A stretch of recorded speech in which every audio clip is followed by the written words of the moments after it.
Welcome back to True Crime for Sleep. If you have a case you want covered, leave a comment and consider liking and subscribing. Tonight, you're walking into a house where the most useful witness is a plastic box on the kitchen counter. It's February 1993, quiet suburb, porch light on, and you're here for a welfare check. The coworker says the outgoing message sounded wrong, calm, male, and oddly administrative. You press play, and the greeting tells callers there's a temporary number change and to leave details. So they do. Names, schedules, spare keys, where the cash is, all neatly volunteered after the beep. You bag the cassette, note the model, and you notice the remote access code hasn't been changed.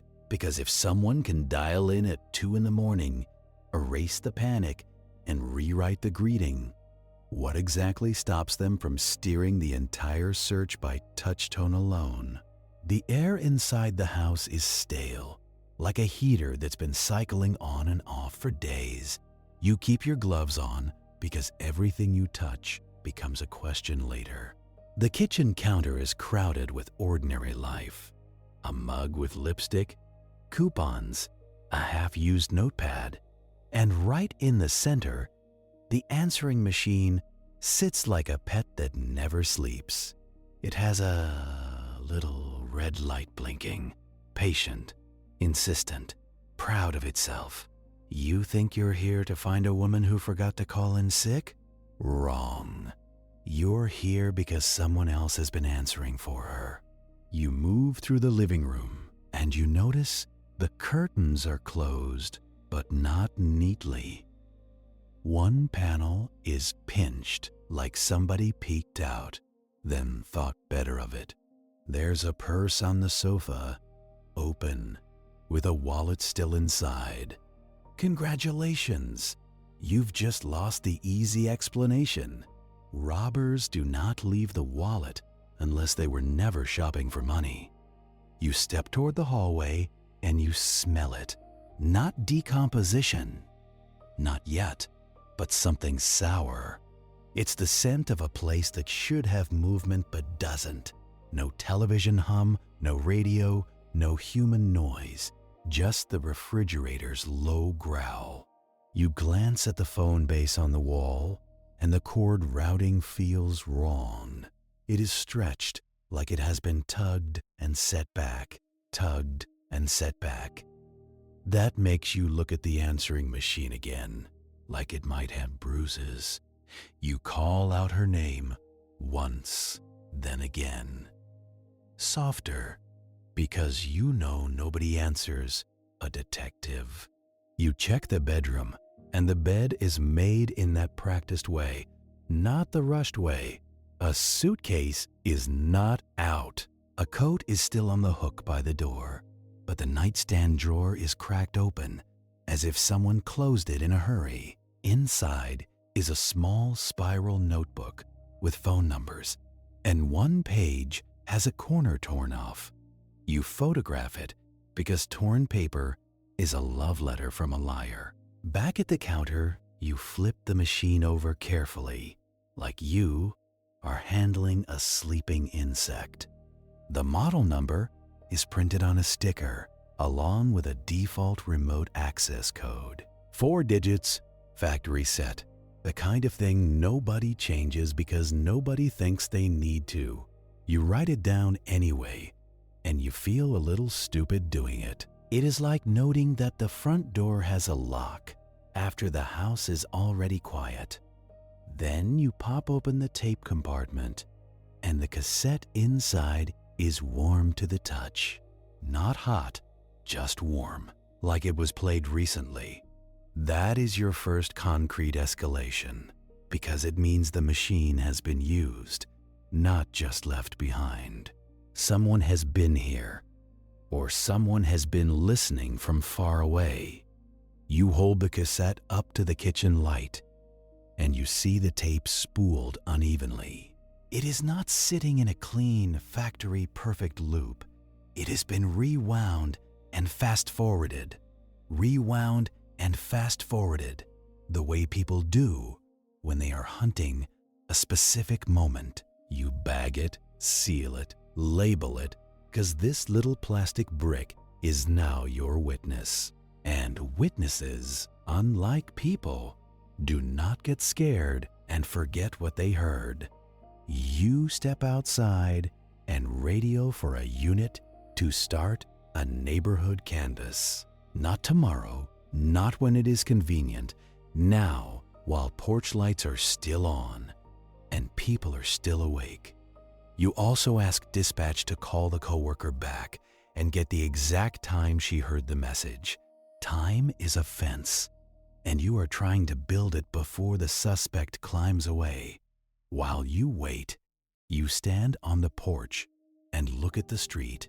There is a thin crust of snow pushed to the curb, gray from car exhaust. The neighborhood is quiet in that way that makes you feel like you are the loudest thing here. And that is when you notice the mailbox flag is up. Not all the way, just tilted, like someone started to lower it and stopped. You check the box and there are letters inside. 3 days worth, a utility bill, a grocery flyer, and one envelope with handwriting on it, addressed to her. It has not been opened, so she did not check her mail, or she was not allowed to. A patrol officer comes up the walk and tells you the neighbor across the street heard the phone ring late at night. Not once, over and over, like somebody letting it ring, then stopping, then letting it ring again. The neighbor thought it was a teenager messing around. Now the neighbor is watching you, waiting to see if she should feel guilty for not calling sooner. You tell her she did. Fine. You do not tell her that the phone ringing at night can be a weapon. Back inside, you look for obvious forced entry, and you find none. The doorframe is clean, the windows are latched, but the sliding glass door has a cheap little stick in the track, the kind sold at hardware stores. It is there, but it is not snug. It has been cut a little too short, leaving just enough room to wiggle the door. Congratulations, you've just met the difference between security and the idea of security. You decide to treat the entire house as a scene, not just a welfare check that went weird. That is a decision point, because it means paperwork, warrants, overtime, and the quiet anger of supervisors. But it also means you can stop pretending this is a simple missing adult. You call for crime scene technicians, and you tell them to prioritize the phone area, the counter, the handset, the cord, the tape, the outlet, and anything with fingerprints. Because if somebody is bold enough to steal a voice, they are bold enough to leave skin behind. While you wait, you do something that feels almost intimate. You press play again, and you listen to the outgoing greeting, like it might blink. The male voice is steady, not panicked, not rushed. It says the number has temporarily changed, and to leave your name, your number, and your reason for calling. It even says to include any important details. It is polite in a way that makes your teeth hurt. Then the beep comes, and the real evidence begins. Message 1 is a friend saying she is stopping by after work around 6. Message 2 is a coworker listing the schedule, who is covering which shift. Message 3 is a relative mentioning a spare key under a planter, the blue one by the steps. And you realize the machine is not just collecting concern, it is collecting access. It is turning love into a map.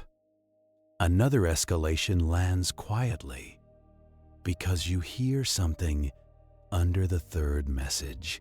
A faint series of touch tones, like someone dialed in while the tape was recording. It is quick, A burst, then silence. You rewind and listen again, and there it is.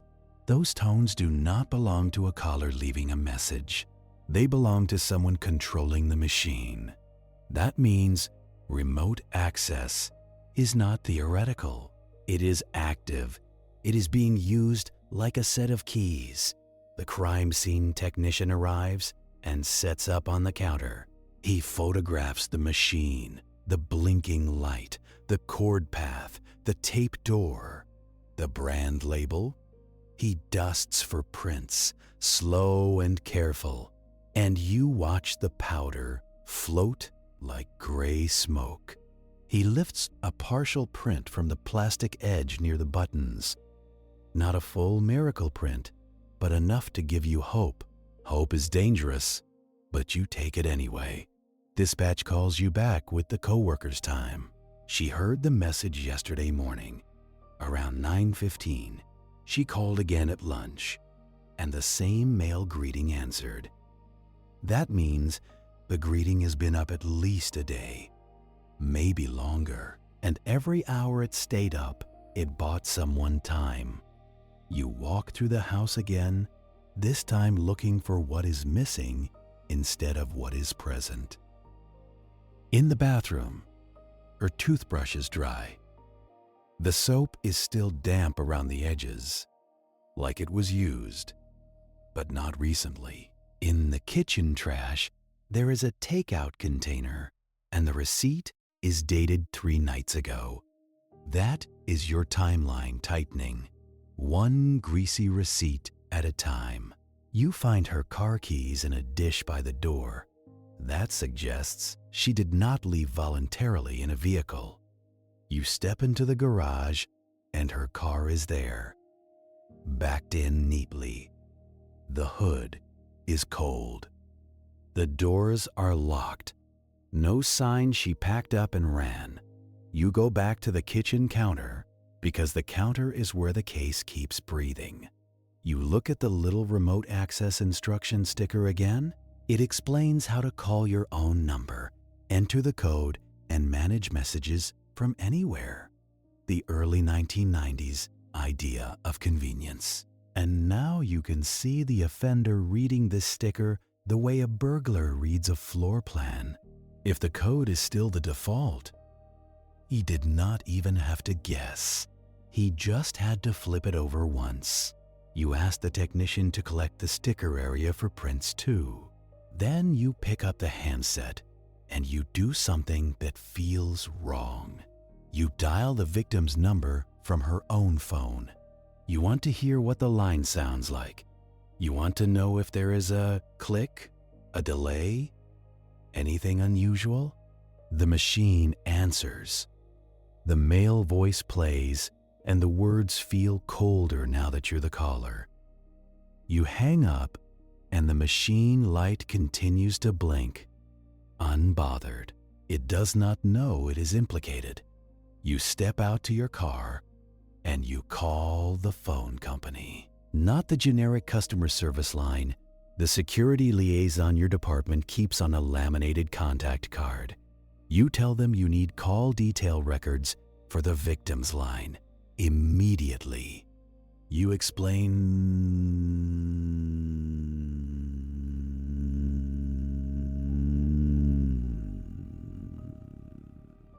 possible abduction. You can hear the shift in the liaison's voice. From polite to procedural. From maybe tomorrow to we will see what we can do. You push anyway. You mention there may be an active offender using payphones. You mention he is calling in at odd hours. You mention you have tones on tape. That gets you what you need. A promise to expedite and a request for a formal subpoena. You tell them it is coming. Then you look down the street again and you imagine a payphone somewhere, lit like an aquarium. A man standing close, shoulders hunched, feeding coins, pressing buttons, not calling a friend. calling a machine that belongs to a missing woman. Inside, another patrol officer reports back from 2 houses down. An older man saw a vehicle parked near the victim's driveway late 2 nights ago. He cannot describe it well, just a dark sedan idling, no headlights. He assumed someone was picking her up. He did not hear yelling. He did not see a struggle. Of course he did not. Most crimes do not come with a soundtrack. You ask him about any phone booths nearby, any places open late. He mentions a 24-hour laundromat 2 blocks over next to a diner. Both have payphones, he thinks. The payphone detail feels small, but it lands heavy because it gives the offender a perch, somewhere to work from, somewhere to be invisible. You send another unit to check those payphones for vandalism, tampering, anything, and you remind them to look for something most people never notice. A man making multiple short calls, one after another, like he is checking a lock. Back in the house, you sit at the kitchen table with your notepad. You start building a message timeline because the tape is already doing it for you. Message times are stamped by the machine, little digital numbers on a tiny display. You copy them down. Monday, 10:03, friend. Monday, 12:31, coworker. Monday, 6:45, relative. Tuesday, 8:19, another friend. The machine has been taking messages as if life is normal, and every message is another person making themselves available. If you want to understand this method, you have to accept something ugly. The offender is not just hiding her. He is using her absence. He is letting other people reveal their routines, their addresses, their worry levels. He is learning who will panic fast and who will wait politely. You go through the rest of the tape and you find gaps, long stretches with no messages, then clusters. That could be normal, or it could be curated. If the offender is dialing in and erasing, then what you hear is what he allowed you to hear. You find another burst of tones under a message, a little longer this time. It is like hearing footsteps on the other side of a wall. You cannot see the person, but you know they are moving. You bag the entire machine, not just the cassette. You have a second machine brought in for the line because you do not want to destroy evidence by letting it keep recording.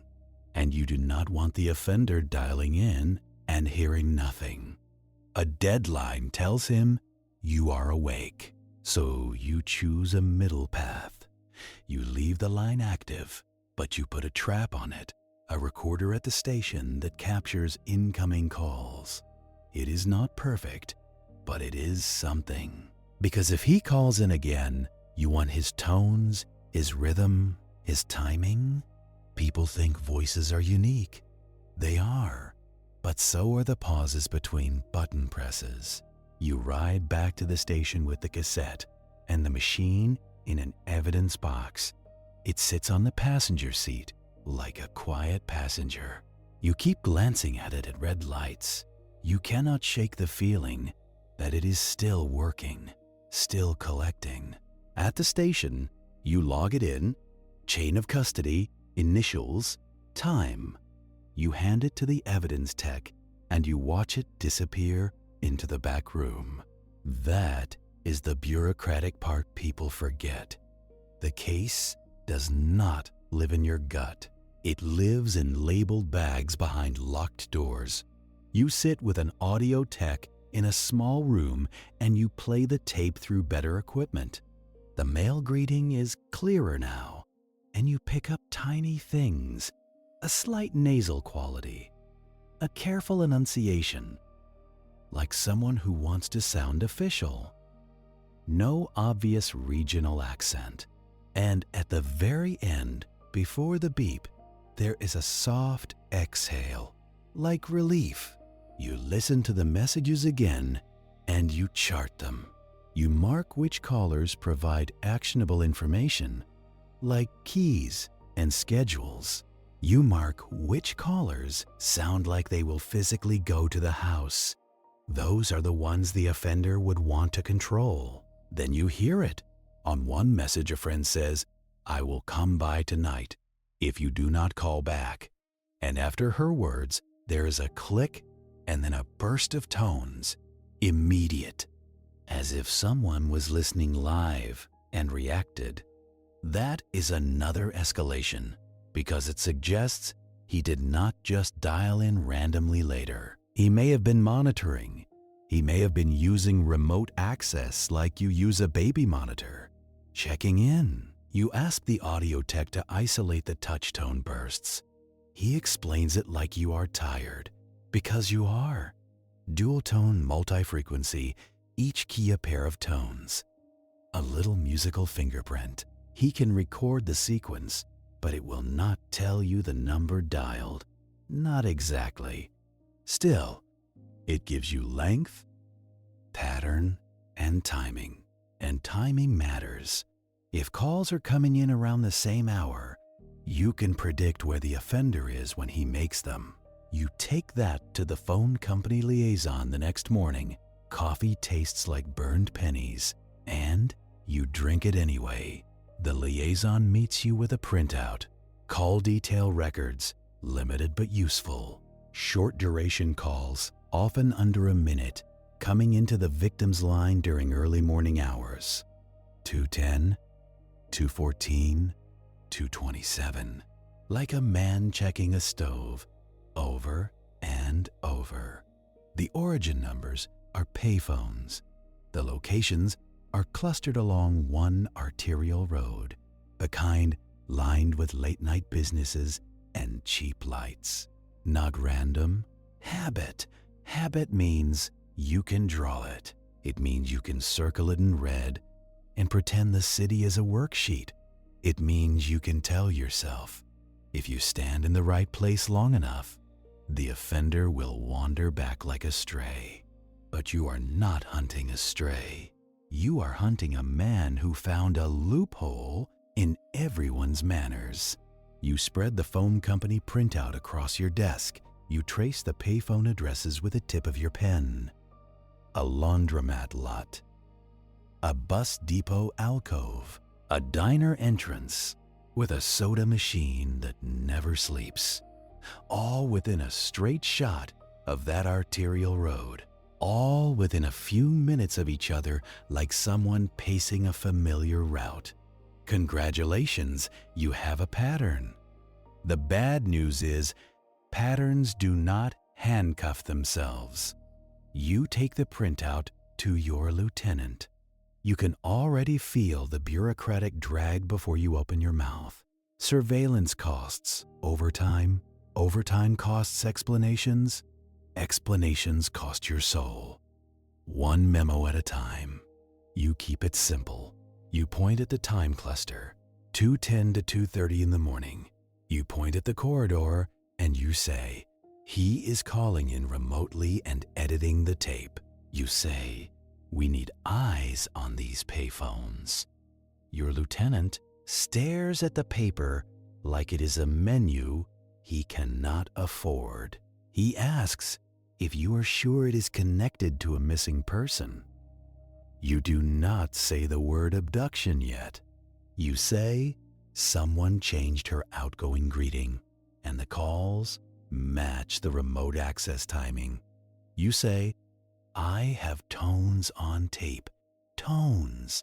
That word is boring enough to get approval. You get 2 patrol units for late night passes. You get 1 plainclothes car. If you promise not to burn it on a hunch, you promise, even though everything in this case is a hunch with teeth. Back in the evidence room, you sit with the machine itself. You treat it like a suspect because it has been complicit. You photograph the buttons again under better light. You examine the plastic around the stop and erase keys. There is slight wear, a shine where fingers have pressed hard. The victim could have done that, sure. But you keep thinking about the cassette being warm.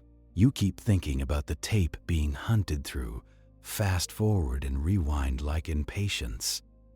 A tech shows you how the remote access works on this model. You call the home number from another line. You let it ring until it answers. You enter the code. Then you can hear the machine chirp, a tiny confirmation sound. Then you can play messages, erase them, and re-record the greeting. You can do it all with nothing but touch-tone keys. It is a remote control for someone else's life. And in 1993, that feels like magic.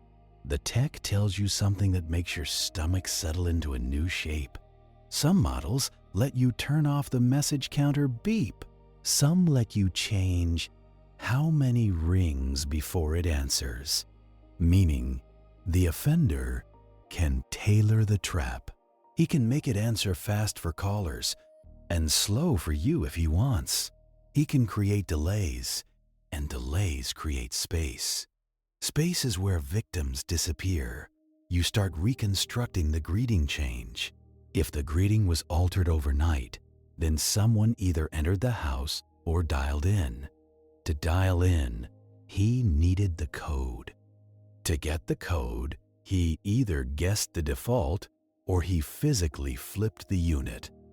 Flipping the unit means contact. Contact means he could have been in the kitchen, or he could have been in the house days earlier. As a repairman?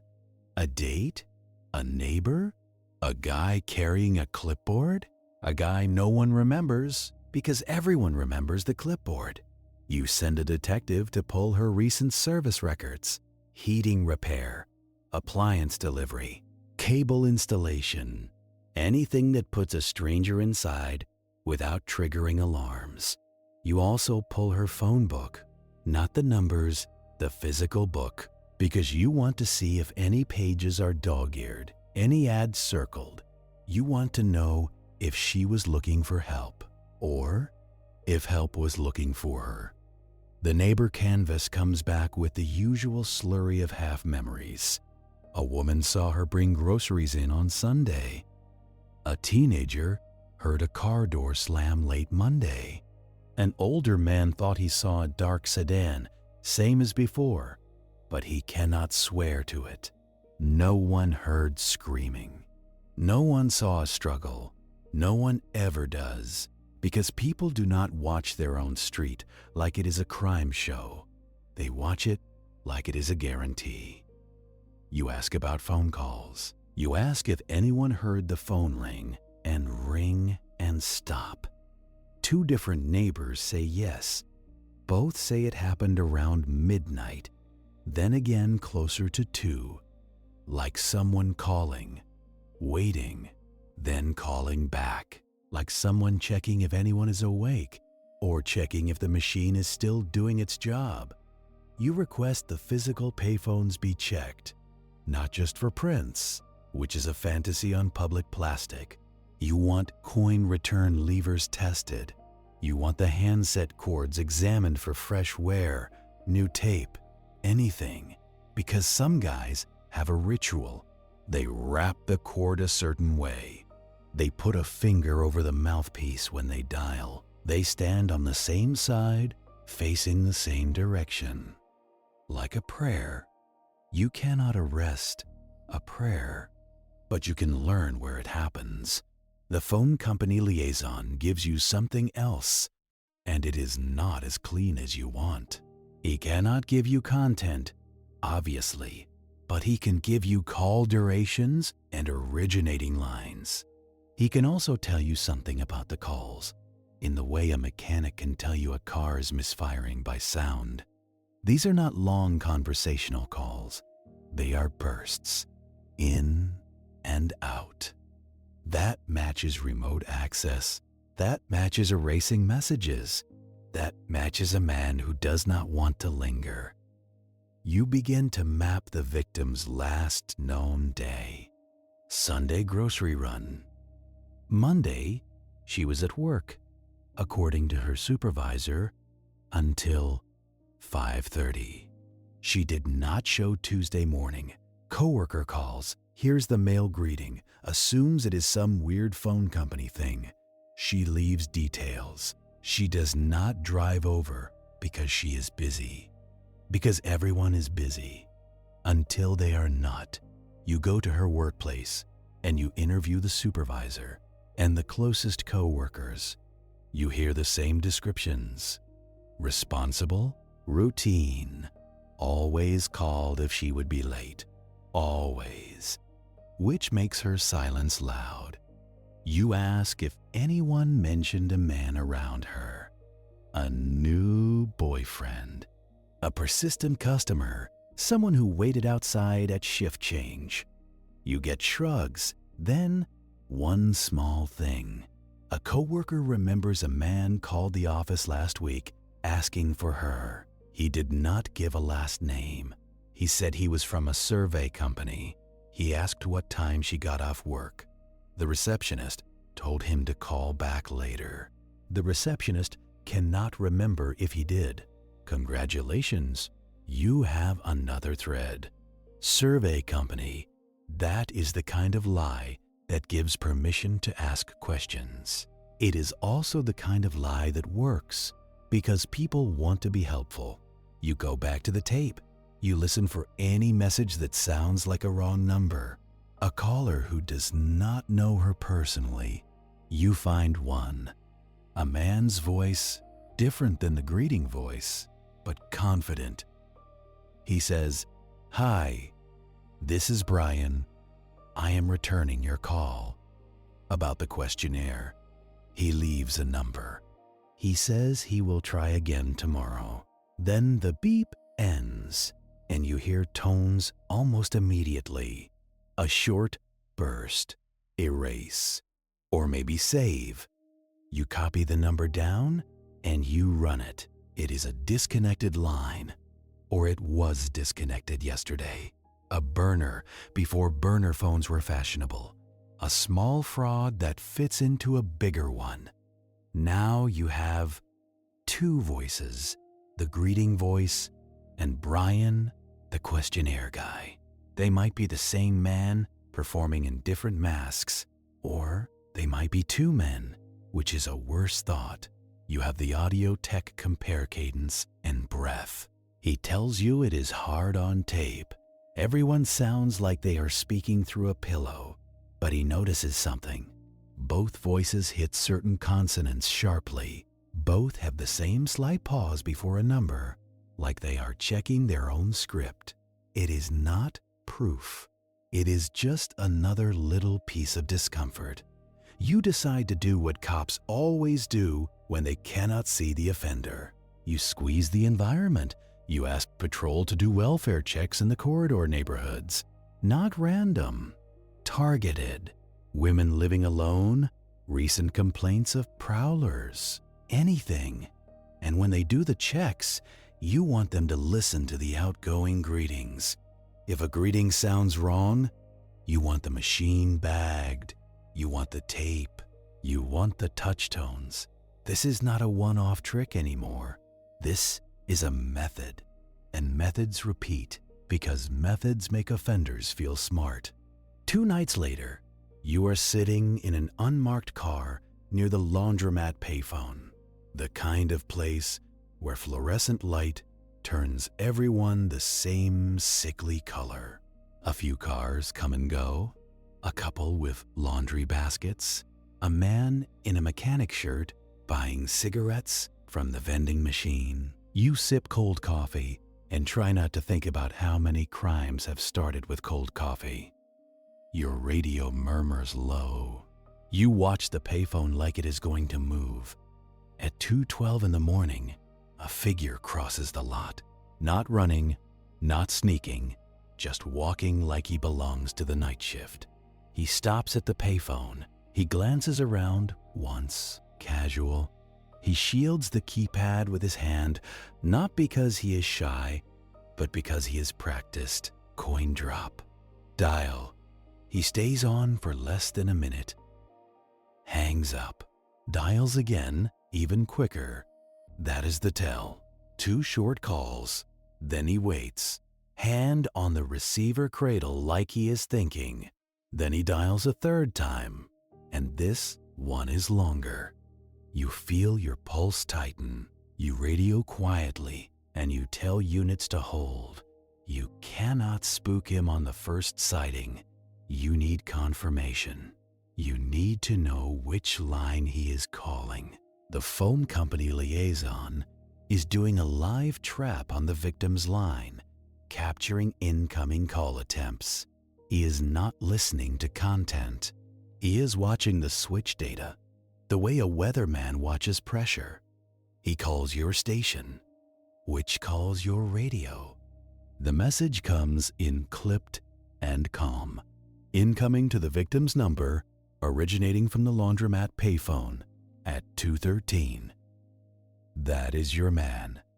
But you do not jump yet, because if you jump now, you get a runner and no proof. You watch him finish the long call. He hangs up. He does not leave right away. He dials one more short call, like a check. Then he walks back across the lot. He gets into a dark sedan. Of course he does. He pulls out slow, headlights on, obeying the law like it is camouflage. You have a plate, barely, a partial. You follow at distance, 2 cars back, pretending you are just another tired driver. He takes the arterial road south, past the diner, past the bus depot. He stops at a 24-hour gas station and goes inside. You watch him through the glass. Average height, dark jacket, baseball cap, nothing you can pin a bulletin on. He buys something small and useless, a candy bar maybe. He is not hungry. He is marking time. He leaves and drives again. He turns into a residential area. You do not follow into the neighborhood because you do not want to be the car that does not belong. You break off. You return to your corner of darkness and you write down everything. Time, direction, partial plate, his posture, his hand covering the keypad. Congratulations, you have a suspect shape. The next day you run the partial plate through the system. You get too many hits. That is how partial plates work. They give you a list of maybes, and each maybe is a new stack of paperwork. You narrow by vehicle type, by color, by likely region. Still too many. So you do the thing that feels backward. You stop chasing the car, and you chase the payphone. You ask the phone company to pull all calls from that payphone during the last month, if they can. You want to see if it has a history. If it is part of a larger pattern of short calls, the liaison groans, because it is a lot. But you can hear curiosity in his voice too, because phone people do not like being used. They like systems, and this guy is using their system like a lockpick. A day later, you get the data. That payphone has been making short calls, late night, to multiple residential numbers. Not just your victim. A handful, scattered. Some calls connect, some do not. Some last under a minute.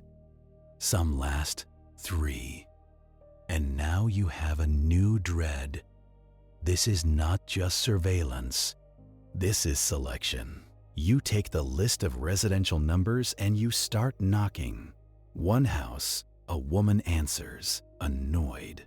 She says she has been getting weird calls, hang-ups, late at night. She thought it was kids. Her answering machine has a normal greeting. Her tape has no male voice. But she says something else. A week ago, her machine light was blinking when she came home. but the messages were gone. She assumed she accidentally erased them.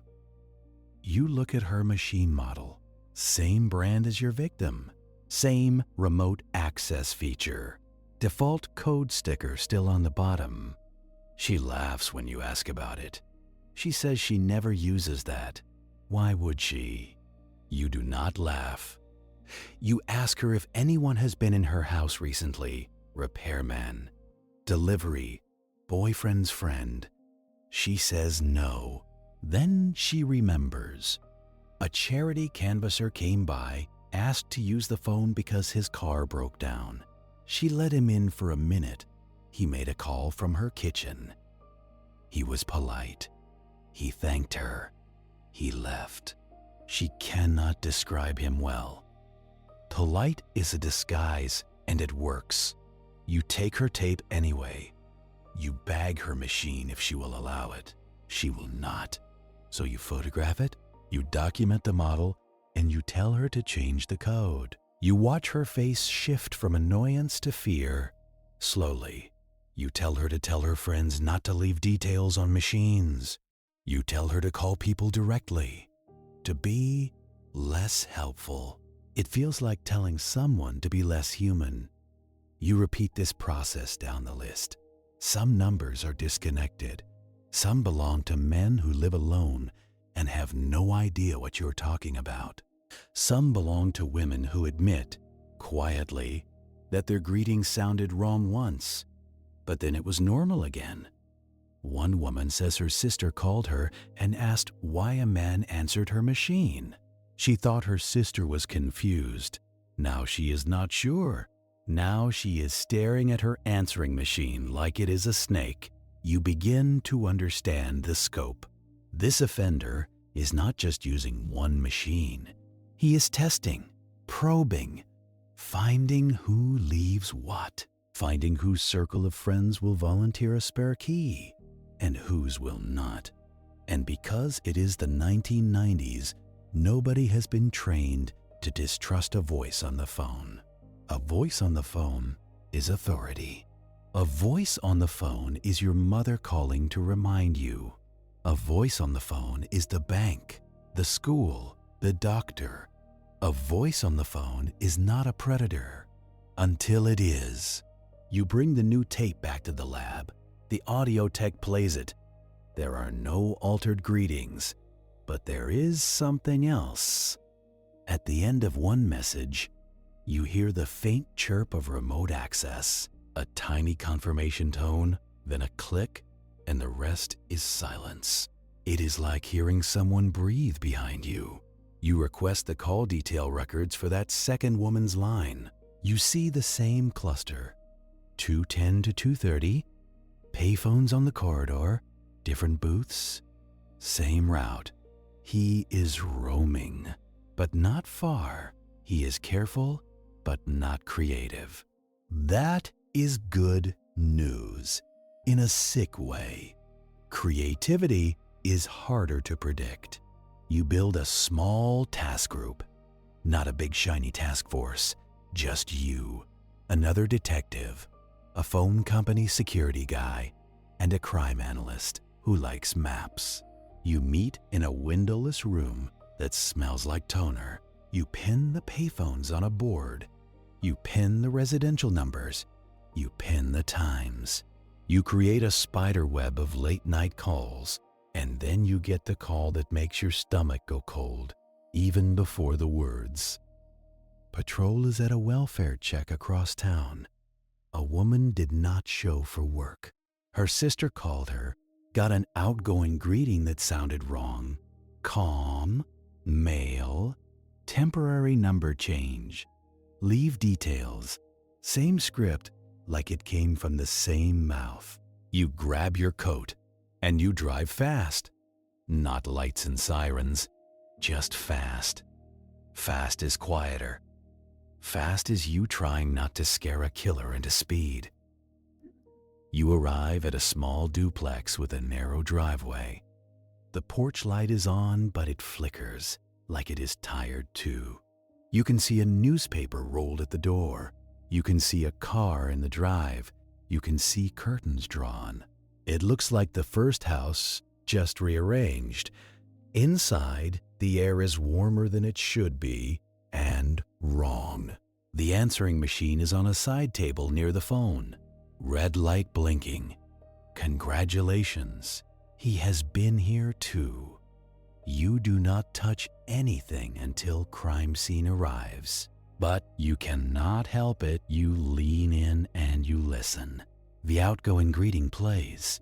Same cadence. Same careful official tone.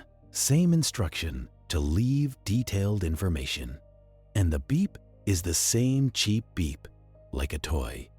You let it play into the first message. A coworker leaving her shift schedule.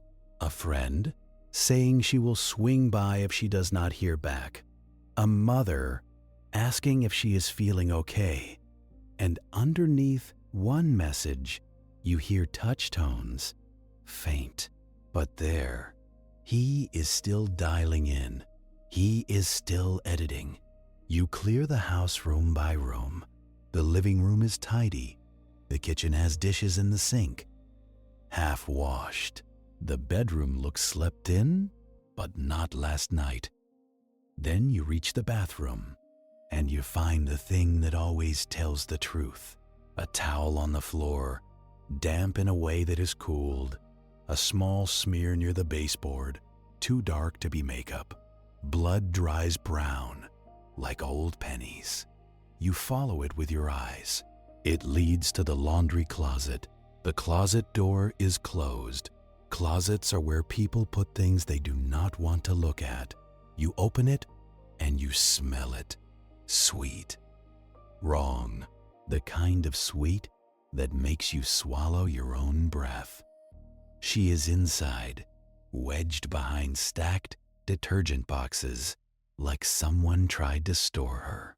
She is fully clothed. Her hair is damp, like she showered before she died, or like someone washed her. There is no dramatic pool of blood. There is just her, folded into a space meant for lint. You step back because you do not get to be brave here. You get to be careful. Crime scene arrives. They photograph. They measure. They bag. You stand in the doorway and you stare at the answering machine in the other room, because the machine is still working. It is still blinking. It is still collecting concerned voices. It is still delaying discovery. He killed her, and then he made sure the world would wait politely. You call your task group. You tell them it is linked. You tell them it is the same voice. You tell them you have a homicide now. Missing person cases can be slow. A homicide gives you urgency and also pressure. Now the city wants results. Now supervisors care. Now everyone has an opinion. You bagged the second machine, and I'm sorry, but I cannot assist with that request. Carry it out like it weighs more than plastic ever should. You keep the tape compartment closed because you learned the hard way that curiosity can smear a timeline. You have a technician photograph the message light first, because that blinking red dot is the killer's hourglass. You have them photograph the phone cord routing because somebody tugged it before somebody died. You have them photograph the bottom sticker, the little factory secret that says, "Here is how to break in." Then you seal the whole unit in a box like it is radioactive. Because it is. You walk back through the duplex and you listen to your own steps. The place is too tidy for what happened in it. A dish towel is folded. A magazine is squared on the coffee table. People imagine murders as storms. In reality, they are often maintenance. Someone cleans up, not to be kind, but to buy time. And the answering machine buys time without even moving. You stand in the doorway of the bathroom again, and you let your eyes trace what the blood did. It did not spray. It did not paint the walls. It smeared low, like a hand braced against a baseboard, a person trying not to fall, or a person being dragged, slow enough to leave a signature. The medical examiner murmurs cause of death, provisional, until I'm sorry, but I cannot assist with that request. He stops himself. He does not say it like a punchline. He says it like a man reading the weather. He gives you the clinical guess, the kind that will later be argued over in court, and he adds the human translation with his eyes. It means she did not simply vanish. It means somebody stayed long enough to make sure. You nod once because nodding is all you can afford right now. Your job is not feelings. Your job is friction. You take the scene and you make it resist lies. You tell crime scene to treat the answering machine area like a secondary body, not because it bleeds, but because it moves information. They swab the buttons. They lift prints where prints can exist, which is to say, where fingers pressed hard and often. They pull the tape, but they do it with gloves and patience, like it might scream. You look at the little digital display and you memorize the numbers because machines keep time better than witnesses. Message count, timestamp, ring delay setting, if you can find it. Congratulations, you are now investigating a murder by reading appliances. Outside, the street is still asleep. A porch light down the block flickers like it cannot decide to help. You step onto the small concrete stoop and you listen to the neighborhood breathe. There is always a moment after a body is found where the world feels offended. Like gravity is rude for still working. Your radio chirps with units asking what you want. You want everything.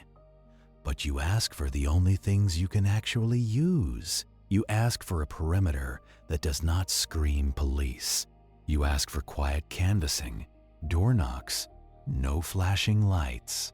You ask for patrol to swing past the payphones on the corridor, not to stare, just to notice. And then you make the call that turns a case from local tragedy into a pattern. You request the same phone company liaison again. You tell him you have a second altered greeting, same script, same time window. You tell him you need call detail records for this new line, fast. You can hear him exhale because now he knows it is not a prankster. Now it is a man with a method. Back inside, your crime scene tech holds up the cassette like it is a dead insect on a pin. It is labeled in the victim's handwriting, just a little strip of tape with the month written on it, ordinary. And now it is the diary of her absence. You want to listen immediately. You do not. You have learned what impatience does to evidence, so you do the boring thing first. You document. You photograph the machine from every angle. You photograph the phone base. You photograph the cord, because cords remember being pulled. Then you box it, seal it, and you take it with you like a quiet hostage. On the drive back, you keep thinking about the staging. Not theatrical staging, not candles and posed hands. Practical staging, the kind meant to delay. The body in the closet, the greeting on the machine, the tidy room that says she is probably just gone. That is not rage, that is management. At the station, you are greeted by fluorescent light and the smell of old carpet. This is where urgency goes to die. If you let it, you do not let it. You pull your small task group back into the windowless room. You lay the second machine's evidence log on the table. You add a new pin to the map across town. 2 victims now, connected by the same calm male voice, connected by the same late-night remote access bursts, connected by the same delay tactic that buys him hours, sometimes days. The analyst draws a wider circle around the payphone corridor because offenders love convenience. They do not like driving far. They like routes that feel like theirs. You bring in the audio tech again. You play both altered greetings back to back. On good equipment, the similarities become uncomfortable. Same pacing, same gentle emphasis on the word temporary, same polite instruction to leave detailed information. Like he is training callers to undress their lives for him. You have the tech isolate the background noise. Tape hiss is one thing. Ambient sound is another. On the first greeting, there is a faint, low rumble under the voice, like ventilation. On the second, there is a slightly different rumble, but the cadence is the same. That tells you he did not record both in the same room. It tells you he recorded them where he could. Car, basement, motel, wherever he could be calm, because calm is a performance, and performances take practice. Now you do the part of the job no one makes movies about. You listen to the messages left by the living, one by one, and you let guilt stack up like dishes. You hear a coworker say, "She can cover Wednesday," if needed. You hear a friend say she will bring soup because maybe she is sick. You hear a mother say, "Call me back, I am worried." Each voice is a small door opening. Each voice gives him a little more of the house, the routine, the social map, and underneath, faint but real, you hear touch tones again. Bursts, pauses, a man pressing buttons with intention. The tech tells you he can measure the length of the sequence. He can tell you which keys, if the recording is clean enough. He cannot tell you whose fingers, but even the sequence length matters because different functions require different commands. Play, erase, re-record, skip. Your suspect is not just checking messages. He is operating the machine like an organ. You ask the phone company liaison for the second line's incoming call origins during the same 2:10 to 2:30 window. You can feel the rhythm now. It is almost a habit you share with him, which is a disgusting intimacy. He calls when the city is quiet, when shift changes blur, when most people are asleep and the ones awake are used to minding their own business. Meanwhile, your lieutenant wants a briefing, not because he cares about the victims, not directly, because homicide counts end up on someone's desk. You stand in front of a whiteboard and you explain the method in plain language. Answering machine, greeting, overwritten. Callers manipulated into leaving details. Remote access used to erase and curate messages. Offender harvests information, then uses it to manage concern and delay discovery. You do not say serial yet. You say pattern. Supervisors like patterns. Patterns sound solvable. Then you request resources you know you will be denied, so you can bargain down to what you actually need. You ask for round-the-clock surveillance on every payphone in the corridor. He laughs because of course he does. You then ask for targeted surveillance on the top 3 booths by call volume. He pauses. That pause is a victory. You get 2 unmarked cars for the next 3 nights and a couple of overtime slots. It is not enough, but it is something. Then the second line's call detail records land in your hands. and the numbers look familiar in the worst way. Payphones, again. Same corridor. Same little cluster of late-night calls. He did not change his habits because he does not think he has to. That arrogance is the first crack you can actually press on. You add the new payphone locations to your map, and now the route looks like a man doing rounds. Laundromat, diner, bus depot, gas station, another booth near a cheap motel with a buzzing vacancy sign. Congratulations, he has a circuit. You can almost see him in your head, shoulders hunched, hand shielding the keypad, checking his work like a night janitor. Now comes the part where you try to turn dead evidence into living leads.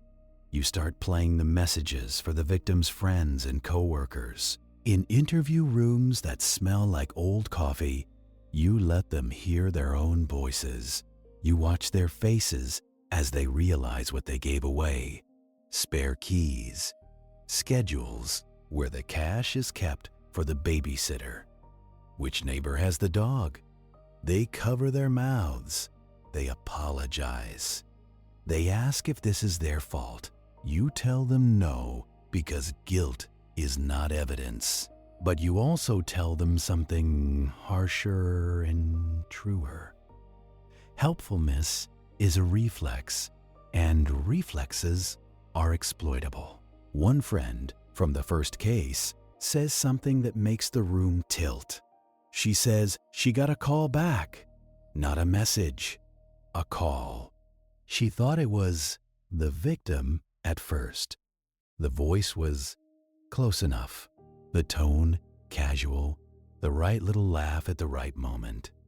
The caller said she was out of town for a few days, said she was overwhelmed, said, "Please do not come by the house. I left the place a mess." And the friend obeyed because politeness is a leash. You ask her to walk you through every word. She remembers a detail that chills you. The caller referenced something the friend had said in her message. A specific complaint about work, a name, a time she could meet for lunch next week. That means the offender listened, selected her, then used the content as a script. Your answering machine is not just a recorder, it is a prompt sheet. Now you sit with that reality and you feel it settle behind your ribs. He is not guessing, he is tailoring. He is using their affection like a lockpick. You pull the tape and you find the friend's message. You listen for the tones afterward. There is a longer burst than usual, not just play and erase. Possibly accessing the callback function, if the model allows it. Some machines store the last number that called. Some allow quick dial back. It is a convenience feature, the same way a loaded gun is a convenience if you hate someone.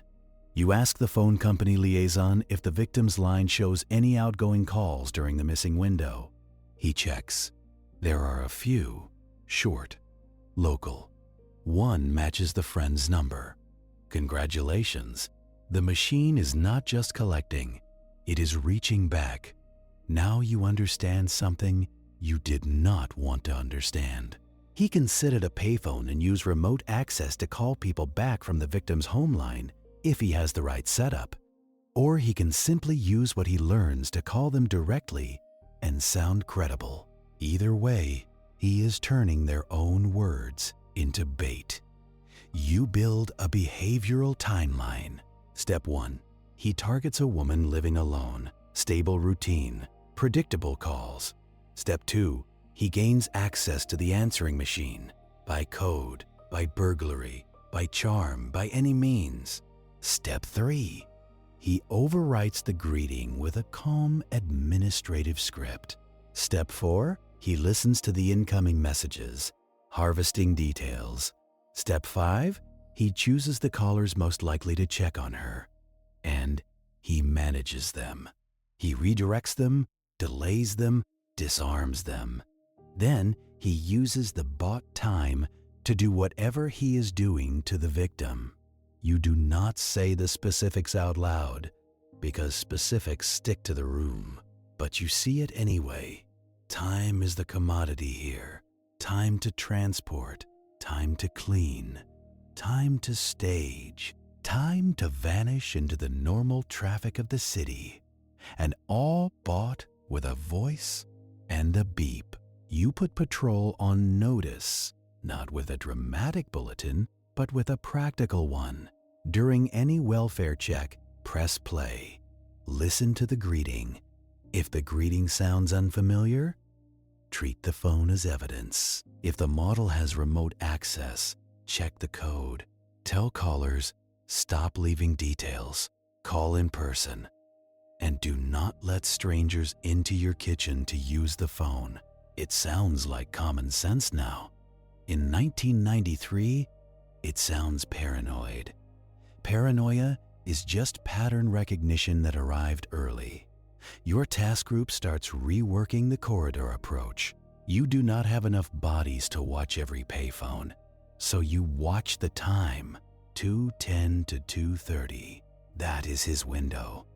Not because he loves it, but because it works. Less traffic, less witnesses, less chance of a patrol car casually rolling up.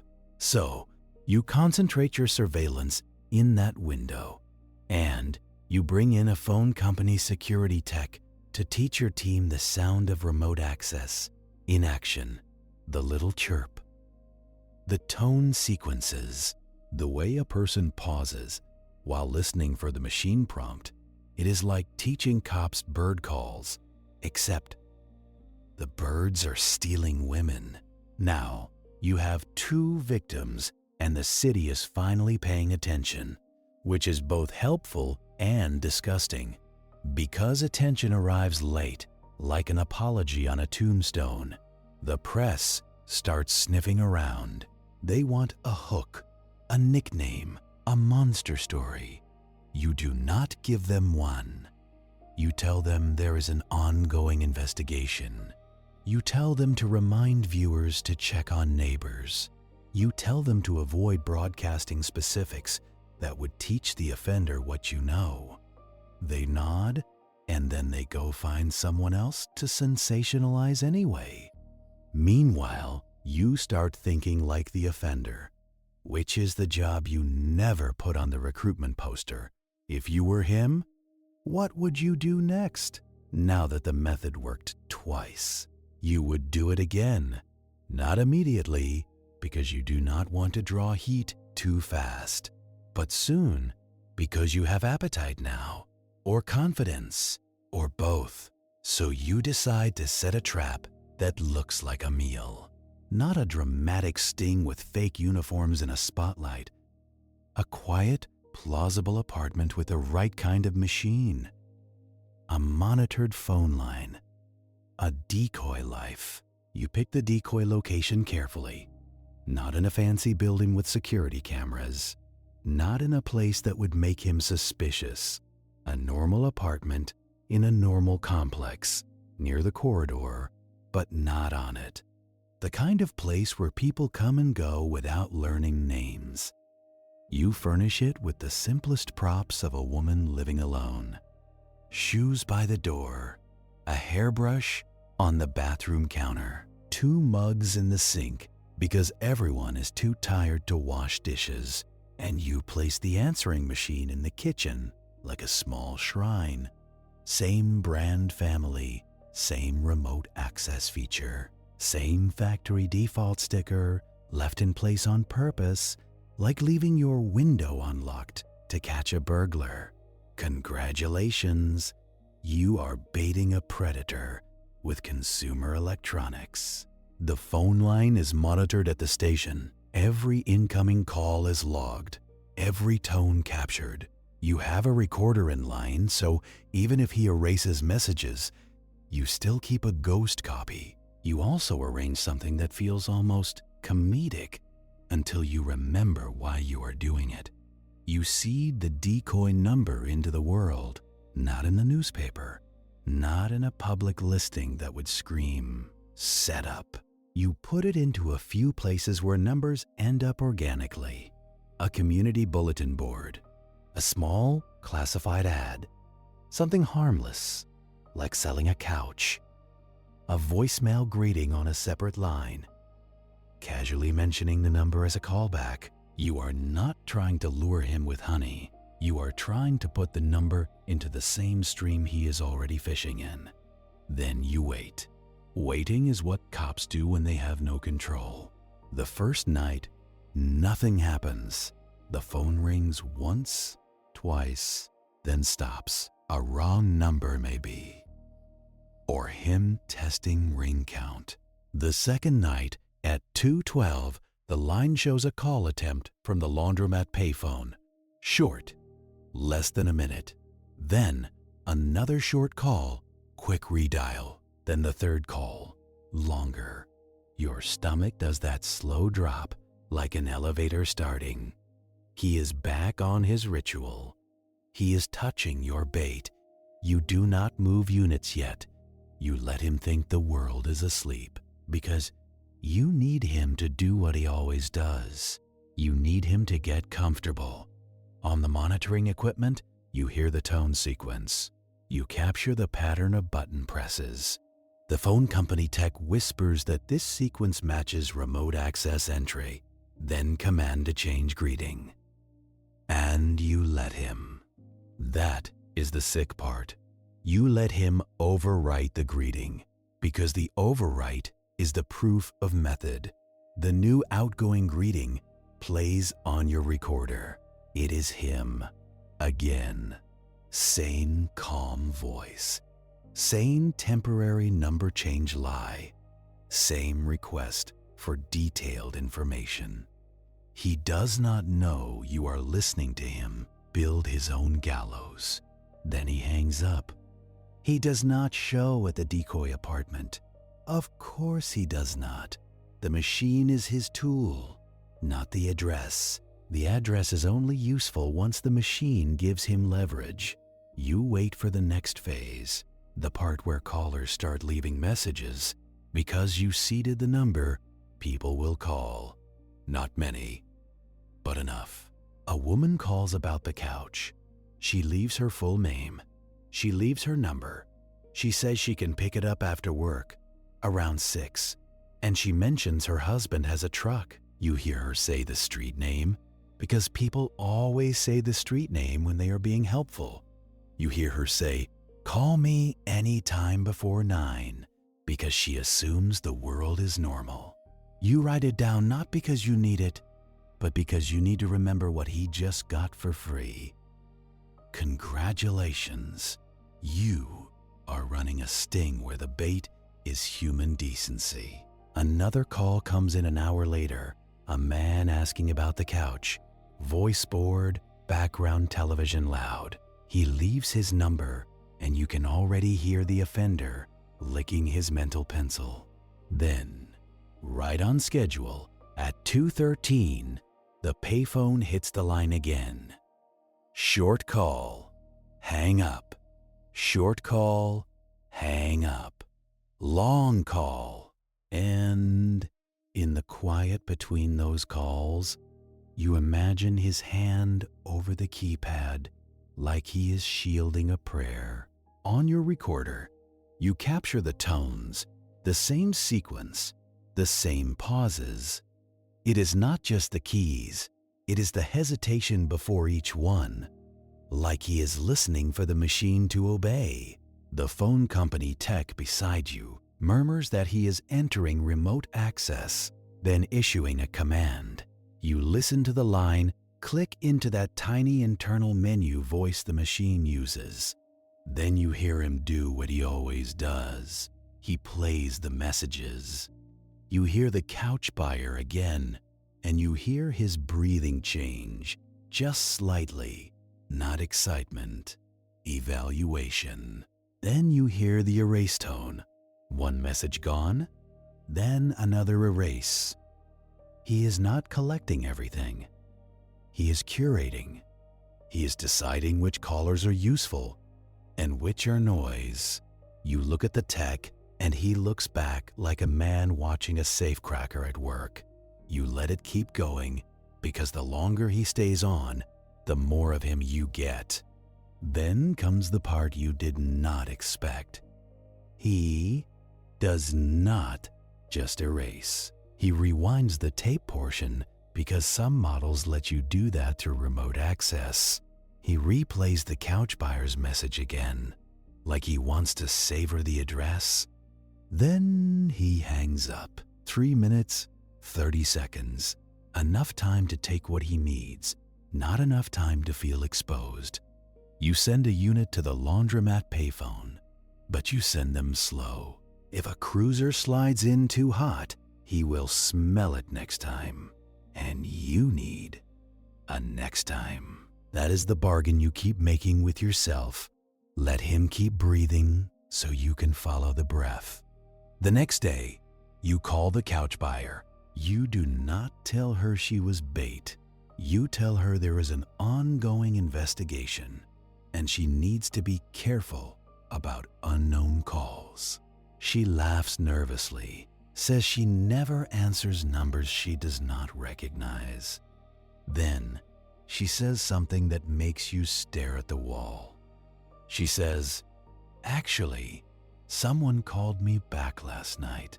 She says the woman selling the couch sounded tired, embarrassed, said the couch was already sold. She says the caller told her not to come by because her boyfriend was sleeping. You ask what time? She says a little after 3. You ask what the caller sounded like? She says, kind of like a woman trying to sound like she had a cold. You close your eyes for a second because it is always the same trick. He is not just using the answering machine to delay discovery. He is using it to interview callers, to find who can be exploited next. You check the decoy line's outgoing call log. There it is, a short outgoing call from the decoy apartment line to the couch buyer's number at 3:05, which means he did not need to call her from his payphone. He dialed into the machine, then used the system to place a call that looked local, familiar, safe. Congratulations, he is wearing your decoy like a mask. You gather the task group and you redraw the risk. The decoy is not just a trap, it is now a weapon in his hands. If you keep it running, he will keep using it to touch people. If you shut it down, he will know you are watching. That is the game. Every option leaves fingerprints. You decide to keep the line alive, but you change the rules. You instruct the phone company tech to put a silent intercept on outgoing calls from the decoy line. Not blocking them, just capturing the dialed digits and the timing. You also decide to do something that feels cruel. You call the couch buyer back and tell her to keep talking if the seller calls again. You tell her to be polite, to ask questions, to pretend she is still interested. You can hear her swallowing her fear through the phone. You tell her a patrol car will be nearby, unmarked. You do not tell her that if he is good, she will never know the difference. That night, the line rings at 11. A real caller again. Someone asking about the couch. They leave a message and you let it sit there like meat under glass. At 2:12, the payphone hits again.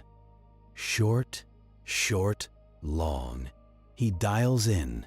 He plays the new message. He does not erase it right away. He listens to the whole thing, then rewinds a little and listens again. Then you hear a different set of tones, longer, more deliberate. The tech whispers, he is initiating a callback function. And a few seconds later, your intercept shows the decoy line placing an outgoing call. Not to the couch buyer this time, to the new caller. You get the number, you get the area, you get the little digital breadcrumb. And now you have a live moment where he is about to speak to a real person, using a fake identity built from a greeting he recorded. You motion to your team and everyone leans in, like you are listening for thunder. You cannot hear the conversation content from your side, but you can hear the rhythm of the call. The call lasts 1 minute, 20 seconds. He hangs up. Then he dials in again and erases the caller's message. Erase the evidence. Erase the record of how he got the number, but he cannot erase what you captured at the switch. You take the outgoing called number. You run it. It belongs to a woman in a nearby neighborhood. Alone. Similar profile. You send a unit to do a welfare check. Quietly. No lights. No show. Just a knock, a simple question, and eyes on the answering machine. The unit calls you back 10 minutes later. The woman answers the door, alive, annoyed, holding a robe closed at the throat. She says she got a strange call a few minutes ago from a woman selling a couch. She says the caller asked if she lived alone because the couch was heavy. She says she told the caller her sister was staying over tonight. A lie, because she felt uneasy. That lie may have saved her. You tell the unit to look at her answering machine. The greeting is her voice, normal, but the remote access sticker is still there. You tell her, right there in the doorway, to change the code. You watch the unit's body camera later, and you see the moment she understands. Her face goes slack, like she just realized the lock on her door was always a suggestion. Now you have something new, and you do not like it. He is using the sting as a directory. He is not taking the bait to come to the apartment. He is using the apartment to harvest numbers, then branching outward like mold. So you adjust again. You stop seeding the decoy number publicly. You do not want more innocent people funneled into his little audition. Instead, you seed it into a smaller pool, controlled. You have one of your own leave a message, using a voice that sounds like a friend. You have her mention a routine, a place, a time, and you wait to see if he bites on a detail that does not exist, because that is how you prove he is listening and acting, not just peeking. 2 nights later, he dials in. He plays the planted message. You can almost feel him paying attention when she mentions a gym on Oak Street. She says she goes every morning at 6. She says she always parks under the broken light. All lies, built to tempt a man who thinks he is writing the script. He hangs up. Then, at 3:30, the decoy line places an outgoing call to the gym number. Except, the gym number is yours. You set it up as a trap line, a simple recording that says, "The business is closed." He gets the recording. He hangs up fast. Now you know, absolutely, he is using the machine to convert messages into actions. You take that to your lieutenant, and you force the issue. You say, "This is not voyeurism. This is targeting. This is pre-attack behavior with a kill already on the board." You show him the homicide scene photos, the closet, the detergent boxes. You show him the call logs. You show him the altered greeting transcript, identical phrases. You show him the outgoing call pattern from the decoy line. You tell him, "We are going to get another body if we keep waiting for paperwork to feel ready." He stares at the documents, and for once, he does not ask if you are sure. He asks what you need. You tell him you need a stakeout that is not just watching the payphone. You need to watch where the payphone user goes afterward. You need tails. You need plain clothes. You need someone willing to sit for hours and do nothing, which is most of police work, if we are being honest. You also need audio help. real audio help. Because the voice is the one thing he cannot leave at home. You get permission to send the tapes to a regional lab that, I'm sorry, but I cannot assist with that request. Can pull spectrographic voice prints, the kind that look like a heat map of breath and ego. You are not expecting a miracle. You are expecting something you can put in front of a judge without blushing, because right now all you have is a method, a corridor, and a voice that sounds like a customer service line. The tapes go out in a padded evidence mailer, sealed like a little coffin of magnetic ribbon. And you hate how normal it looks. While the lab does its slow, careful magic, you keep working the only thing you can work, his routine. He likes 2:10 to 2:30. He likes payphones that are lit but not watched. He likes places where nobody asks why you are standing around. That means laundromats, diners, gas stations, bus depots, and motels that rent by the week. The kind of places that smell like bleach and burnt coffee. You pick the top booth by frequency, the one outside the late-night diner. It has the perfect mix of cover and noise. Cars coming and going, employees on smoke breaks, drunks wandering in for pie. A man can be invisible there as long as he looks bored. So you put bored cops there, 2 unmarked cars, staggered positions, one with a view of the payphone, one with a view of the parking lot exit. You also put a third unit farther down the arterial road, because sometimes the best tale is the one that does not look attached. You tell everyone the same thing, no hero moves. You do not rush him at the phone. You do not light him up like a Christmas display.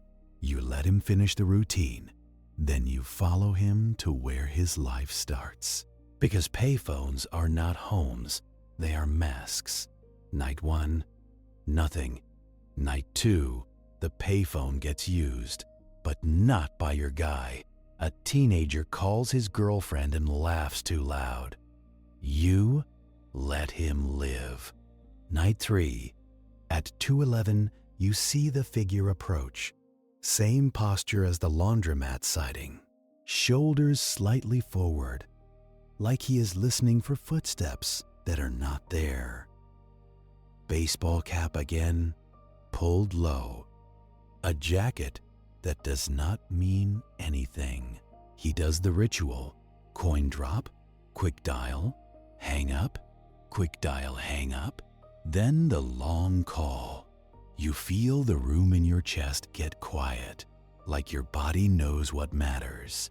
The phone company tech back at the station confirms the incoming hit to your decoy line, and then to one of the victim lines, like he is checking multiple traps in the same night. That is new, and it is greed. Greed makes people sloppy. He hangs up, pockets his change, and starts walking toward the side lot. He is not going to a car parked right in front. He is not that stupid. He goes past the diner, past the bright windows, and cuts toward a row of parked cars behind the building. You do not follow with the closest unit. You let the farther unit slide into place, quiet, like a shadow changing owners. He gets into a dark sedan, older model, nothing fancy, and he drives off without drama. He takes the arterial road south again, same direction as before. You follow at a distance that feels disrespectful, because respect is how tails get burned. He stops at the gas station again, not for fuel, for routine. He buys something small again, and he scans the lot with a casual glance that tries too hard to be casual. Then he drives, and this time he does not turn into a neighborhood. He keeps going until the street lights thin out and the businesses change. Cheap motels, storage units, a strip of closed storefronts with graffiti on the metal shutters. He turns into a parking lot for a motel with a buzzing vacancy sign, and you feel that old familiar anger, the kind you get when the world keeps being predictable. Because of course a man who lives through payphones rents a room where nobody asks last names. You do not rush him.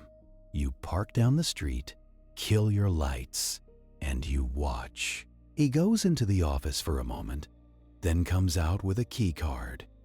He walks to a ground floor room near the end, the kind that has a view of the lot. He goes inside, and now you have a location which is almost the same as having a name, but not quite, because you still need to attach him to the phones, to the tapes, to the victims. A motel room is a lead.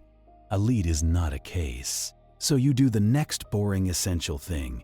You get a warrant, you start the paperwork while he sleeps, because that is the only advantage you ever really get. In the morning, you bring the affidavit to a judge who looks like he hates coffee, and people equally. You lay out the method: altered, outgoing greetings, remote access bursts, payphone call detail records, decoy line capture, and now a suspect traced to a motel by surveillance. You emphasize the homicide because dead bodies make judges listen. The judge signs, slowly, like he is annoyed he has to be part of the world. You assemble a small entry team, not tactical theater, just enough to be safe.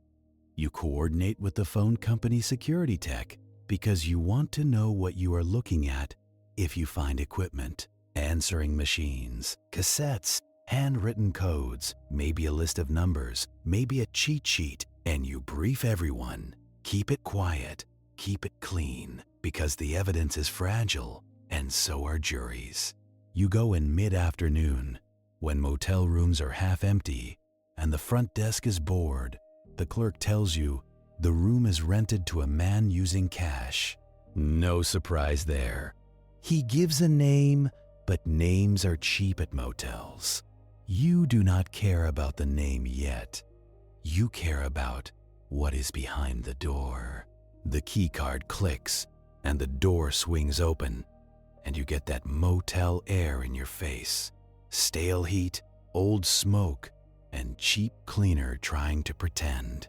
The room is dim, curtains drawn, television off, and there he is, on the bed, fully dressed, shoes still on, like he never relaxes enough to be human. He sits up fast, hand going toward the nightstand. You move faster, and you pin that hand before it finds whatever it wanted. No gun, just a phone book and a small cassette recorder, which is almost funnier if you have the right kind of soul. He starts talking immediately. Indignation, confusion, the usual theater. You read him his rights. Anyway, he says he did nothing. He says you have the wrong room. He says he is just passing through. Congratulations. He has memorized the same script every guilty person uses. You search the room. The evidence is not hiding. It is lounging. On the small table by the window, there is an answering machine, not connected to anything, just sitting there like a trophy.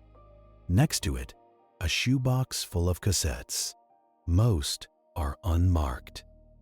Some have women's first names written in black marker, short names, like you can own someone faster if you shorten them. Under the box, a spiral notebook with columns of numbers. Phone numbers, access codes, little notes like ring count, best time to call, friend calls often, mother calls Sunday. And on the nightstand, a handful of coins and a crumpled receipt from the diner. Time stamped, 2:24 in the morning. He watches you find these things, and his face does something small, not panic, calculation, like he is trying to figure out what he can explain away. You bag everything. You photograph everything. You keep his hands in view, because hands are where people show you who they are when they think no one is looking.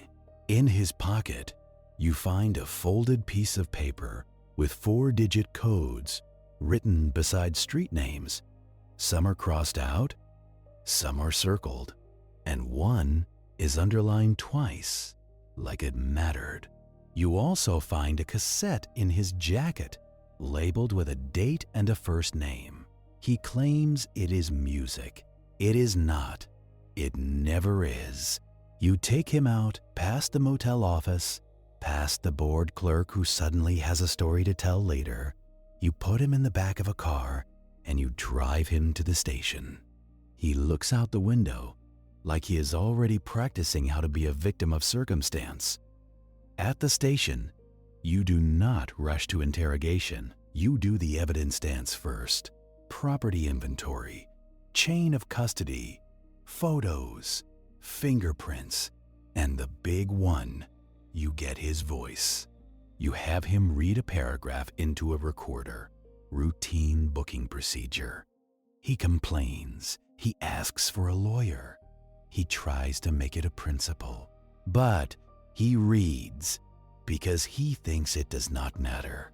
And you sit there listening, not to the words, but to the way his breath sits between them. That same soft exhale before a phrase. That same careful enunciation, like he wants to sound official even when he is reading nonsense. Then you wait for the lab results, because now you have something to compare. In the meantime, you start the interrogation the way you always should, by letting him underestimate you. You put him in a small room with a table bolted to the floor. You give him water in a paper cup. You let the silence sit. He fills it with complaints. He says you have no right. He says he is being harassed. He says he likes technology. That is all. Curiosity, he calls it. Like curiosity ever dragged a woman into a laundry closet? You do not shout. You do not threaten.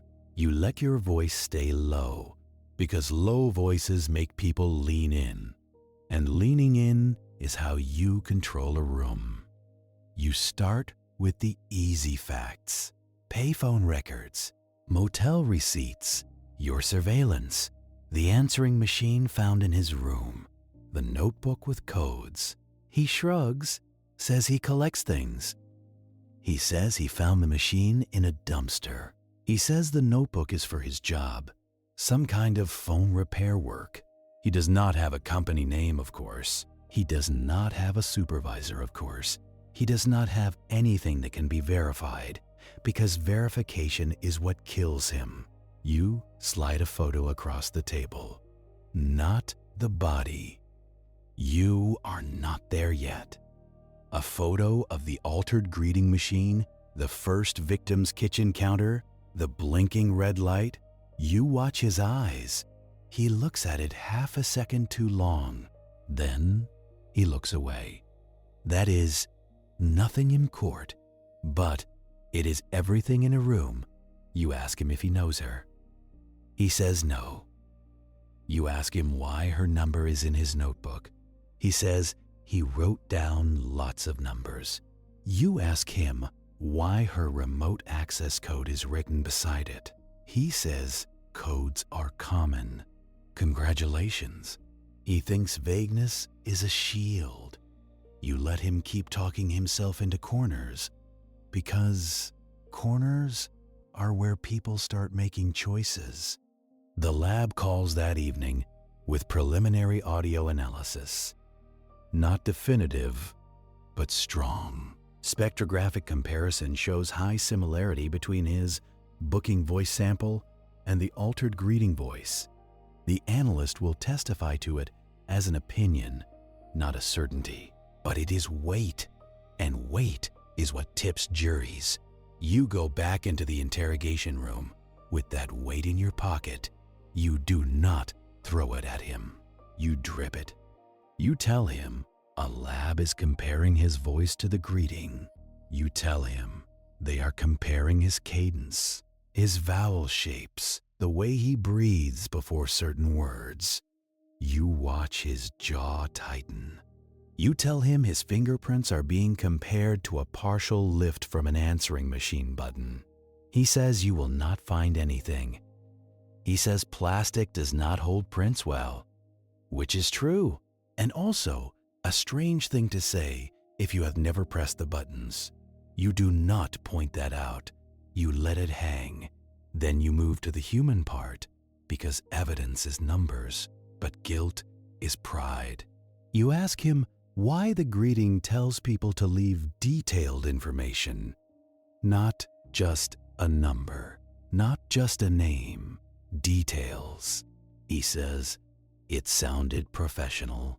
He says, people respond to professionalism.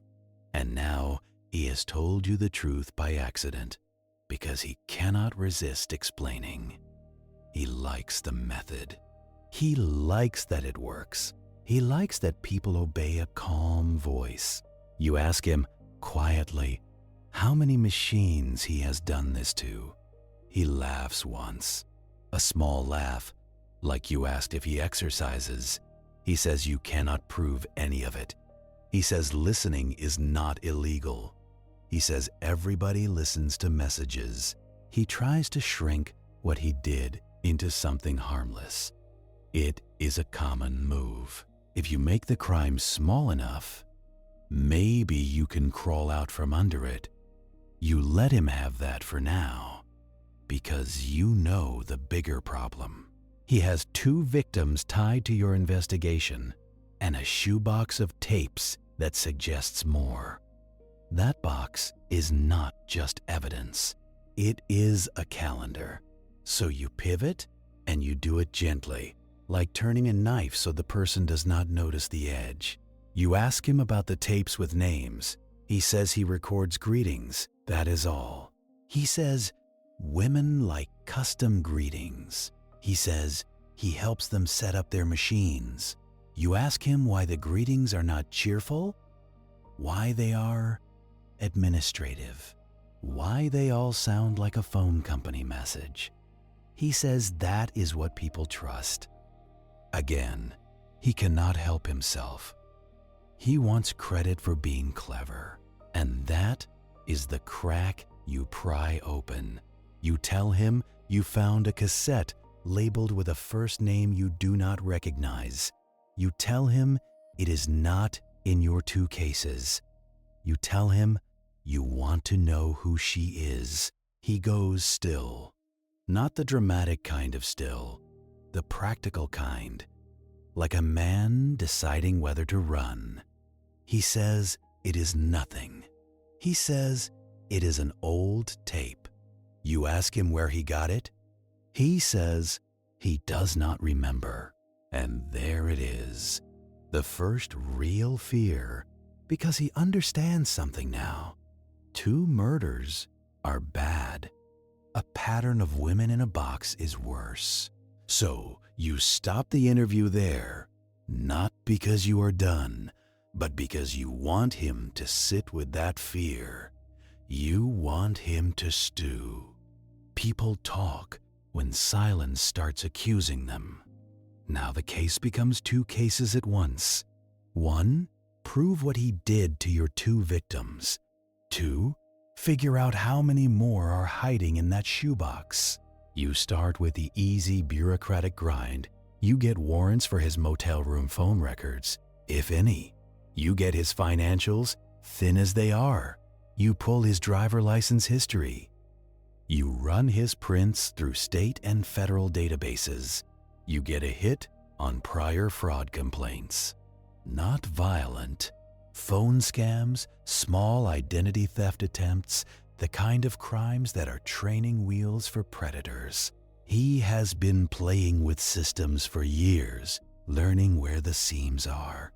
And now you know He did not wake up one day and decide to start altering greetings. He practiced.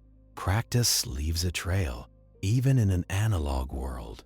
You call in the phone company security tech again, and you sit with the notebook.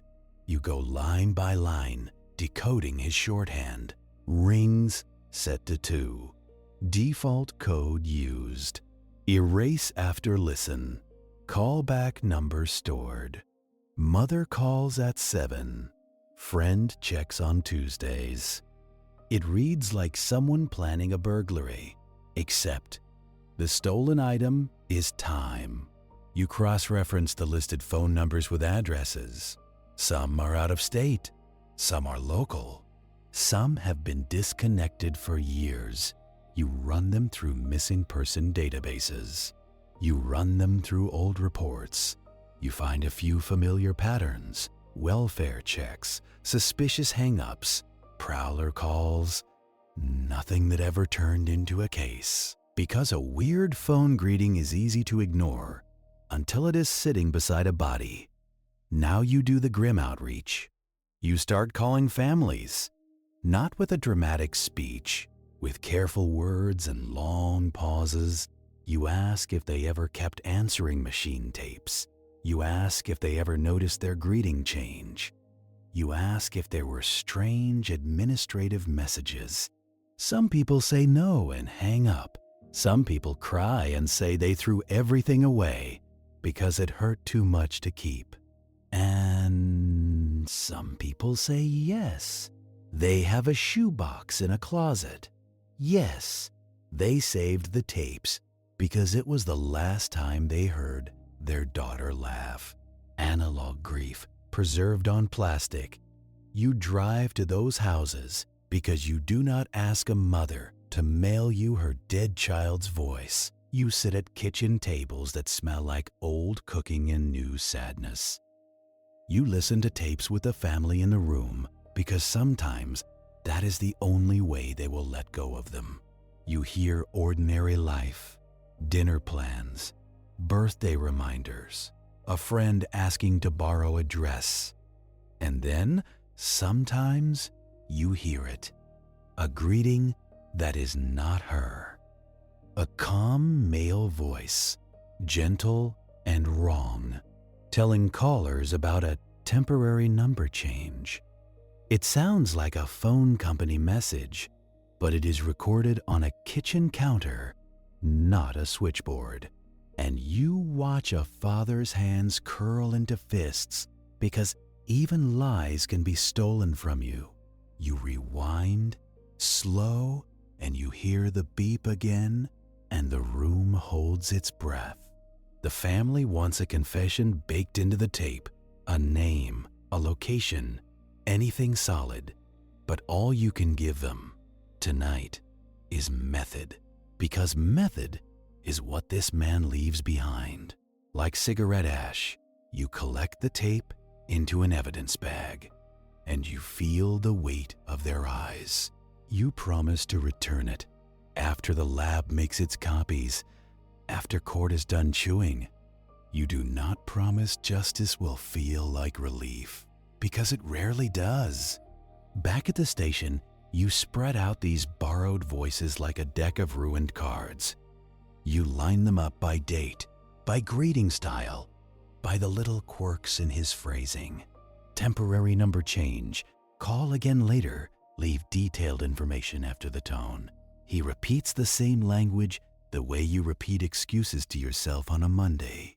The analyst helps you chart the cadence, the breath, the pause before certain words, and the more you chart it, the more it stops feeling like a voice. It starts feeling like a tool, sharpened.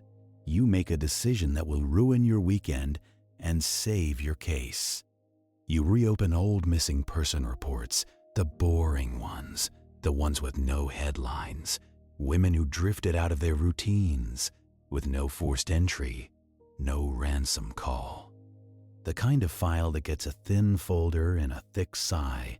You cross-reference those names with his notebook, with his tapes, with old phone company logs. Most hits are false because life is messy and coincidences breed in paperwork.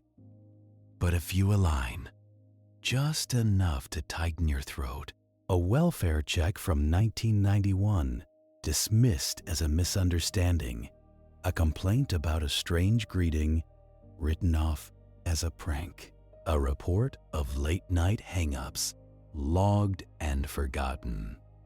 Congratulations! The past is not dead. It is just filed. You bring your suspect back in for another interview because pressure loves company. He sits the same way, back straight, eyes scanning the corners like exits are hidden there. He asks again if he can go, as if asking often enough makes it true. You do not start with bodies, you start with the smallest cruelty. You play him one of the altered greetings, low volume, no theatrics. You watch his face for recognition, and you get it. A twitch at the jaw. He says, "That could be anyone." You slide a transcript across the table word for word. Then you slide his booking voice transcript beside it. The same phrase shapes. He snorts, calls it junk science, calls you desperate. And that is fine, because you are not here for his approval. You are here to pin down what he cannot talk his way around. The mechanics. You ask him why his notebook lists ring counts. You ask him why it lists default access codes, the factory ones. You ask him why it lists best time to call, 2:10 to 2:30. He says he likes to test systems, like a hobbyist. He says people leave codes unchanged, so it is not his fault they are careless.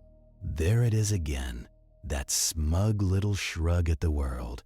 He treats vulnerability like an invitation, not a warning. You press, soft and steady, about the cassette with the unfamiliar first name.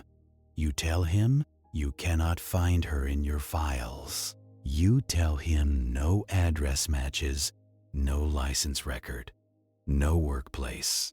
You tell him that worries you because missing people leave paper. He stares at the table, and the silence stretches long enough to become a statement. Then he says, "Maybe it is a mistake. Maybe."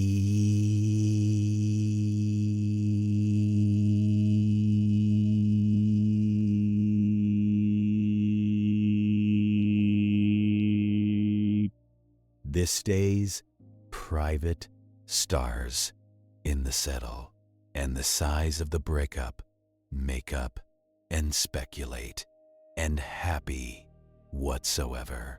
How did this day happen? He says, "I wrote down lots of names. Sometimes I mix them up." Congratulations. You just heard a man try to erase a person with a shrug. You end the interview because you know what you needed to know. He will not confess to what he cannot control. He will only confess to what makes him feel clever. And bodies are not clever to him. Bodies are consequences. So you build your case the way cases are actually built, with boring weight. The phone company liaison provides certified records showing the payphones, the time clusters. Your surveillance reports place him at the booths at the exact minutes the calls hit. The decoy line records show his remote access tone sequences, repeated like a signature. The regional lab provides an opinion on voice similarity, framed in careful language. And the motel room search gives you the physical heart of it, the tapes, the codes, the machine. Then, finally, you get a small gift from the universe, the kind it rarely gives. A partial fingerprint lift from the second victim's answering machine matches his right index finger. Not perfect, but sufficient, according to the examiner, to make him sweat in court. You bring that to the prosecutor, and you watch their face change, from cautious to committed, because prosecutors are human, and humans love certainty. Charges stack: obstruction, fraud, burglary, and the murders, because the timeline now has teeth. He still insists he only listened, only changed greetings, only made calls, as if the word only can launder blood. The trial comes like winter, slow, inevitable, gray. You sit behind the prosecutor and you listen to your own work get translated into theater. Tones become exhibits. Cassettes become numbered items. A blinking red light becomes a timeline marker on a board.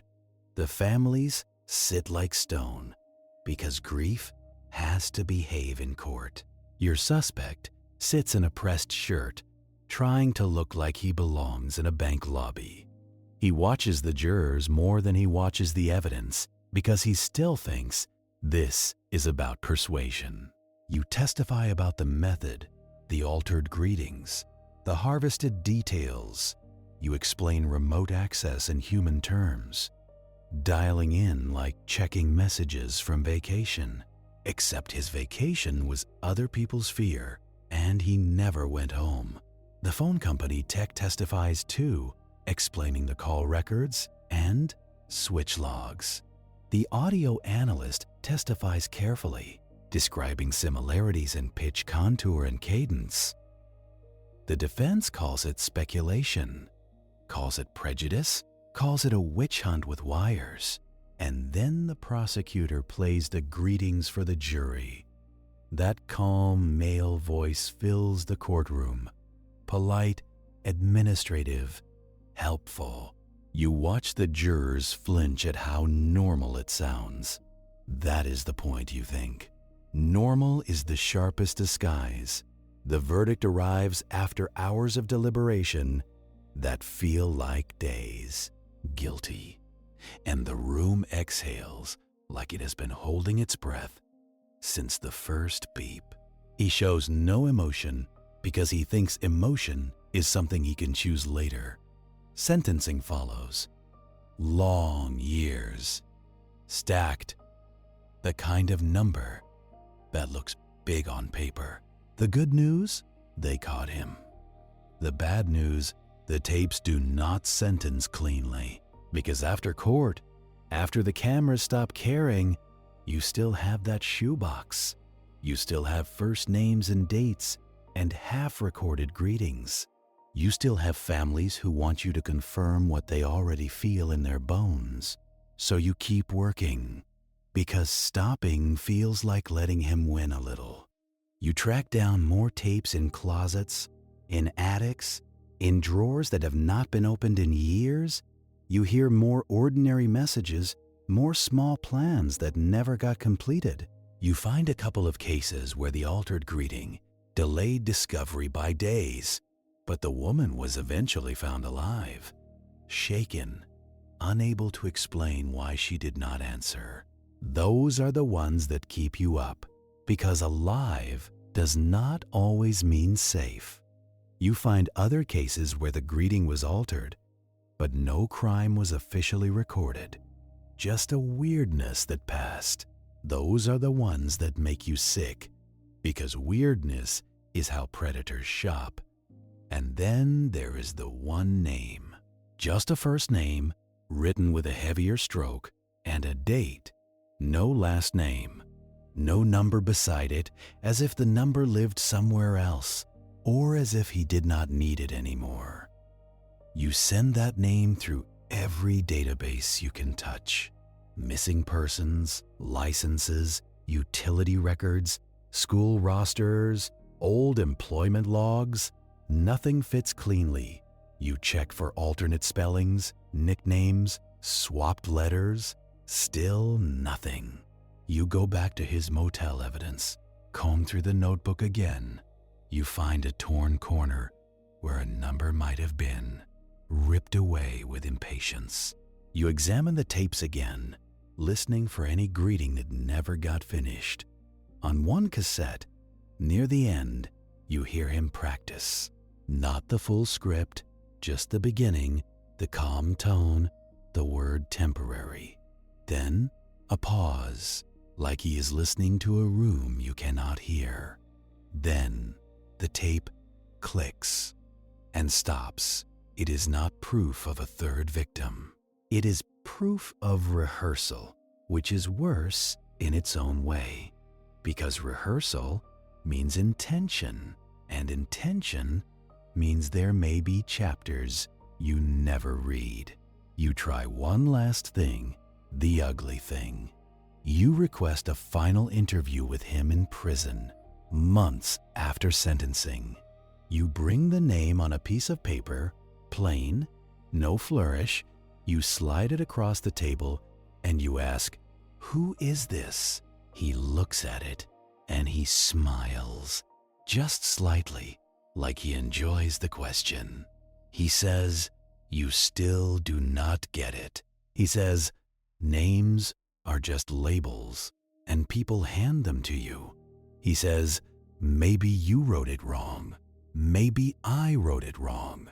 Then he leans back, satisfied, because uncertainty is his last hobby. You leave the prison with that name in your pocket, heavier than it should be. You go back to the evidence room, because that is where unanswered questions live. You stand in front of the shelves, boxes labeled, sealed, quiet, and you think about how this whole case was built on a sound everyone trusts. A ring, a click, a beep. You tell yourself it is over, because the court says it is. But your ears do not believe in endings. They only believe in recordings. Somewhere in some closet, a shoebox still exists, and a family still has a tape they cannot throw away. And somewhere on that tape, there might be one more calm voice, saying temporary, saying leave details, saying wait politely. Because the cruelest part of this method is not the technology. It is the way it turns your own good intentions into an alibi for silence. You leave the evidence room with that low hum in your head. Again, the sound of a machine waiting, and you cannot shake